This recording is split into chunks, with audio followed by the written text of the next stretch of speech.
सिद्ध योग में आपका स्वागत है।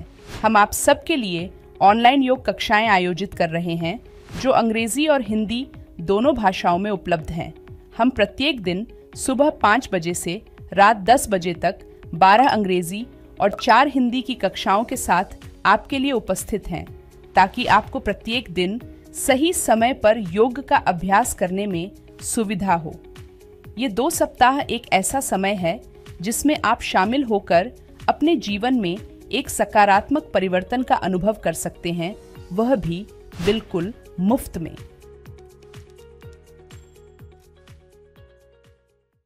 दोस्तों, क्या आपके पेट के आगे की तरफ बहुत ज़्यादा फैट बढ़ा हुआ है? साथ ही साथ आपकी जो थाइज हैं उन पर भी बहुत ज़्यादा एक्स्ट्रा फैट बढ़ गया है, आपके नी जॉइंट बहुत ज़्यादा टाइट हैं, आपके डाइजेस्टिव ऑर्गन्स अच्छे से काम नहीं कर रहे हैं, साथ ही साथ आपको शुगर की समस्या रहती है। तो दोस्तों, आज हम बताएंगे आपको एक ऐसे आसन के बारे में जिसका कि नाम है सुप्त परिवृत गरुड़ासन। ये इस आसन का जो है संस्कृत नाम है। इंग्लिश में हम इस आसन को रिक्लाइनिंग ईगल स्पाइनल ट्विस्ट कहते हैं। यह आसन आपको हेल्प करेगा आपकी इन सारी परेशानियों को दूर करने में। मैं अतुल मिश्रा सिद्धि योगा से आपका स्वागत करता हूं। तो चलिए दोस्तों, अपने आसन का अभ्यास शुरू करने से पहले हम अपने इस आसन की कॉन्ट्राइंडिकेशन समझ लेते हैं। तो जो हमारा सुप्त परिवृत गरुड़ासन पोज है, इसकी कॉन्ट्राइंडिकेशंस क्या क्या हैं? तो दोस्तों, सबसे पहले अगर आपको हिप जॉइंट से रिलेटेड कोई इंजरी है या फिर आपको स्लिप डिस्क की समस्या है, आपको लोअर बैक से रिलेटेड कोई भी इंजरी है, साथ ही साथ अगर आपको सर्वाइकल की समस्या है और आपको शोल्डर्स जॉइंट से रिलेटेड कोई इंजरी है या फिर नी जॉइंट में पेन है, तो आपको इस आसन का अभ्यास करने से बचना है। तो ये इसकी थी कॉन्ट्राइंडिकेशंस। अब हम करते हैं अपने आसन के अभ्यास की शुरुआत। तो दोस्तों, सबसे पहले इस आसन का अभ्यास करने के लिए हमको अपनी पीठ के बल लेट जाना है। तो ये आसन जो है लेट कर करने वाले आसनों की कैटेगरी में आता है और साथ ही साथ ये जो है एक ट्विस्टिंग पोज भी है। तो लेट कर करने वाले जो भी आसन है उन सभी का अभ्यास हम सुपाइन पोज से करते हैं। तो दोनों पैरों को मिला लेना है, दोनों हाथ को बॉडी के साइड से रख देना है। तो ये जो है हमारी सुपाइन पोजीशन हो गई है। इसके बाद हम अपने दोनों हाथों को अपने शोल्डर्स लाइन में कर लेंगे इस तरीके से। तो जो आपके दोनों हाथ हैं वो दोनों के दोनों एक ही लाइन में रहेंगे। आपको अपने दोनों शोल्डर्स को मैट पर टच रखना है, दोनों हथेलियों को मैट पर टच रखना है। तो आप चाहें तो अपने दोनों हाथों की हथेलियों को मैट पर रख सकते हैं इस तरीके से, फ्लोर की तरफ या फिर ऊपर की तरफ कर सकते हैं, बट दोनों एल्बोज को सीधा रखना है। और उसके बाद आपको अपने दोनों पैरों को बेंड कर लेना है। अगर आपके पास दोनों साइड स्पेस की कमी है तो आप चाहें तो इस तरीके से फोल्ड करके भी रख सकते हैं अपने दोनों हाथों को एल्बो बेंड करके, बट आपके शोल्डर्स जो है मैट पर रहेंगे, एल्बोज मैट पर रहेंगी कंटिन्यूसली, इनको आपको ऊपर नहीं उठाना है। तो बेंड भी कर सकते हैं और इस तरीके से भी रख सकते हैं। तो उसके बाद हमने अपने दोनों पैरों को बेंड किया है। तब हम क्या करेंगे कि हम अपने जो बॉडी का लोअर बॉडी पार्ट है, हमारे जो पैर हैं, उनसे हमें गरुड़ासन ईगल पोज की पोजीशन ले लेनी है। तो ईगल पोज की पोजीशन लेने के लिए आपको क्या करना है, आपको अपने राइट लेग को ऊपर उठाना है, राइट थाई को लेफ्ट थाई के ऊपर क्रॉस करेंगे और राइट फीट के आपके जो टोजेस हैं उसको आप अपनी लेफ्ट काफ मसल पर इस तरीके से लॉक कर लेंगे। तो दोस्तों, क्या हो सकता है इसमें, अगर आपकी फ्लेक्सिबिलिटी अच्छी नहीं है, आपके हिप जॉइंट बहुत ज़्यादा टाइट है, आपकी थाइस पर बहुत ज़्यादा एक्स्ट्रा फैट है या फिर आपके एंकल जॉइंट्स टाइट है, आपके नी जॉइंट टाइट है, तो आप हो सकता है इस तरीके से लॉक ना कर पाएँ। ये इतना इजी नहीं है, इस प्रोसेस में थोड़ा टाइम लगता है, क्योंकि अगर आपकी थाई स्लिम है तो आप इजीली क्रॉस कर पाएंगे, आपके एंकल जॉइंट और नी जॉइंट फ्लेक्सिबल है तो आप इजीली क्रॉस कर पाएंगे। अदरवाइज आपको थोड़ी परेशानी आएगी स्टार्टिंग में।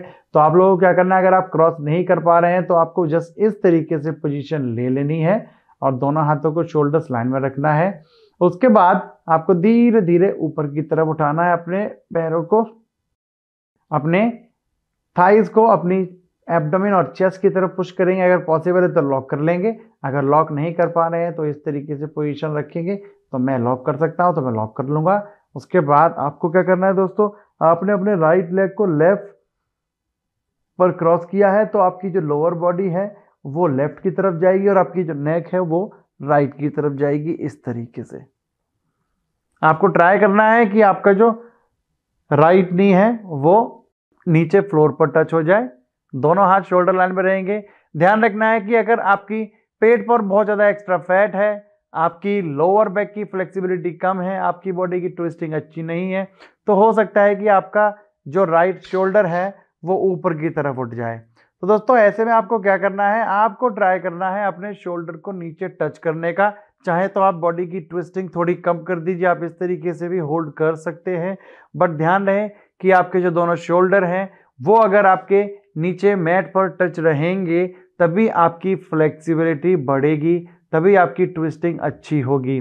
तो जैसा कि आप देख सकते हैं कि इस आसन के अभ्यास में आपकी बॉडी की बहुत अच्छी ट्विस्टिंग हो रही है, साथ ही साथ आपकी जो थाई मसल्स हैं उनको बहुत अच्छा स्ट्रेच मिलता है, आपके एंकल जॉइंट और नी जॉइंट भी बहुत अच्छे से काम करते हैं। तो इससे क्या होता है कि आपकी एंकल जॉइंट्स और नी जॉइंट की मोबिलिटी बढ़ती है, हिप जॉइंट की मोबिलिटी बढ़ती है। साथ ही साथ आप देख सकते हैं कि एब्डोमेन को बहुत अच्छी ट्विस्टिंग मिल रही है। तो जब आपके एब्डोमेन को ट्विस्टिंग मिलती है तो आपके जो इंटरनल ऑर्गन्स हैं वो बहुत अच्छे से काम करते हैं। क्यों?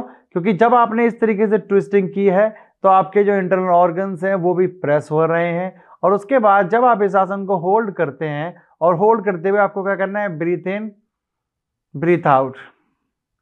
तो जब आप श्वास लेते हैं और श्वास छोड़ते हैं तो आपके एब्डोमेन की मूवमेंट होती है और साथ में ट्विस्टिंग भी रहती है। तो इससे आपके इंटरनल ऑर्गन्स को एक बहुत अच्छी मसाज मिलती है, जिससे आपका डाइजेशन अच्छा होता है, आपकी जठराग्नि, आपका जो डाइजेस्टिव फायर है वो बहुत अच्छे से काम करने लगता है। साथ ही साथ आपका लिवर, आपके पेनक्रियाज बहुत अच्छे से काम करते हैं। जिन लोगों को शुगर की समस्या रहती है वो लोग इस आसन का अभ्यास करके अपनी शुगर को कहीं हद तक कंट्रोल कर सकते हैं। और अगर आप इस आसन का कंटिन्यू प्रैक्टिस करते रहते हैं तो आपको आगे चलकर डायबिटीज की समस्या का सामना नहीं करना पड़ेगा। वापस आने के लिए आपको क्या करना है, पहले अपनी नेक को सेंटर में लेके आएंगे, फिर धीरे धीरे आपको अपनी कोर को एंगेज करते हुए, कोर से पावर लेते हुए धीरे धीरे अपनी बॉडी को, लोअर बॉडी को वापस लेके आएंगे। अपने पैरों को इस तरीके से खोलकर मैट पर रख देंगे। तो दोस्तों जिस तरीके से हमने अभी अपने राइट को लेफ्ट पर क्रॉस किया था उसी तरीके से हम अपनी लेफ्ट थाई को राइट थाई पर क्रॉस करेंगे। तो अपनी लेफ्ट लेग को ऊपर उठाएंगे, लेफ्ट थाई को राइट थाई पर क्रॉस करेंगे इस तरीके से, और अपने जो टोजेज हैं लेफ्ट फीट के उनको अपनी राइट काफ मसल पर लॉक कर देंगे। जैसे कि मैंने आपको बताया था कुछ लोग क्रॉस नहीं कर पाएंगे तो वो इस तरीके से भी इस आसन का अभ्यास कर सकते हैं, या फिर आप किसी से बोल सकते हैं आपकी हेल्प करने के लिए, वो आपको हेल्प कर सकता है थोड़ा प्रेस करके। आप चाहे तो अपने हाथ की भी मदद ले सकते हैं अपनी बॉडी को पुश करने के लिए, इस पोजीशन के लिए। बट अगर आप प्रेस कर रहे हैं और आपको बहुत ज़्यादा पेन हो रहा है तो आपको अपनी बॉडी को ओवर प्रेस नहीं करना है। अगर आप कंफर्टेबल हैं तो ही आपको इस पोजीशन में आना है। अगर इस पोजीशन में आने के बाद आपको थाइज में पेन होता है, आपको एब्डोमेन में पेन होता है, आपको हिप जॉइंट में पेन होता है बहुत ज़्यादा, तो आपको अपनी बॉडी को पुश नहीं करना है। आप सिंपल पोजीशन से ही इसका अभ्यास कीजिए।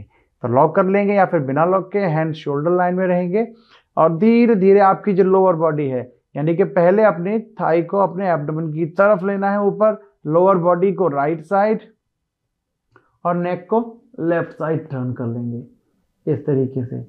अगर पॉसिबल है तो आपका जो लेफ्ट नी है उसको अपने राइट पाम की हेल्प से प्रेस करते हुए नीचे फ्लोर पर टच करने का ट्राई करेंगे। अगर पॉसिबल नहीं है तो उसको ऊपर भी छोड़ सकते हैं इस पोजीशन में।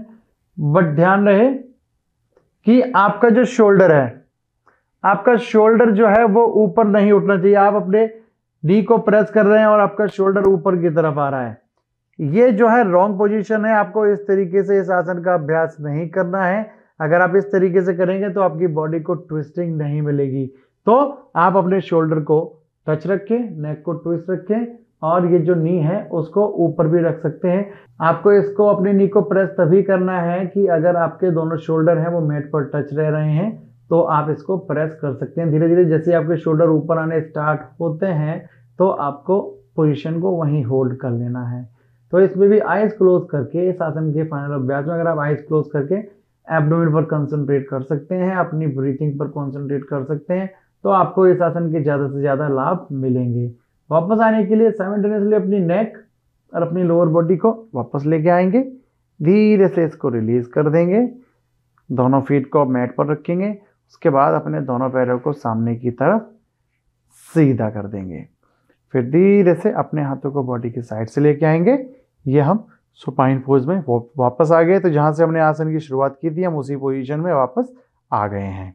अब धीरे से आप सिटिंग पोजीशन में आ जाएंगे। तो दोस्तों ये हमने अभ्यास किया सुप्त परिवृत गरुड़ासन का। तो दोस्तों जो हमने आपको स्टेप बताए हैं वो आपको बहुत ज़्यादा हेल्प करेंगे आपकी बॉडी की ट्विस्टिंग को बढ़ाने में।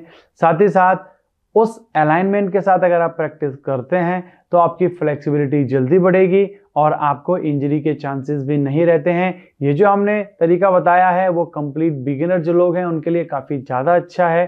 तो अगर आप कंप्लीट बिगिनर हैं तो इस आसन के अभ्यास में आपको अपनी बॉडी को बहुत ज़्यादा ओवर प्रेस नहीं करना है। तो मैं आशा करता हूं कि इस जानकारी के साथ आप अपने इस आसन का अभ्यास अच्छे से कर पाएंगे और ज़्यादा से ज़्यादा इस आसन के लाभ आप ले पाएंगे। तो चलिए आप करिए इस आसन का अभ्यास। हम जल्दी ही मिलते हैं आपसे एक नए आसन के साथ। तब तक के लिए नमस्कार।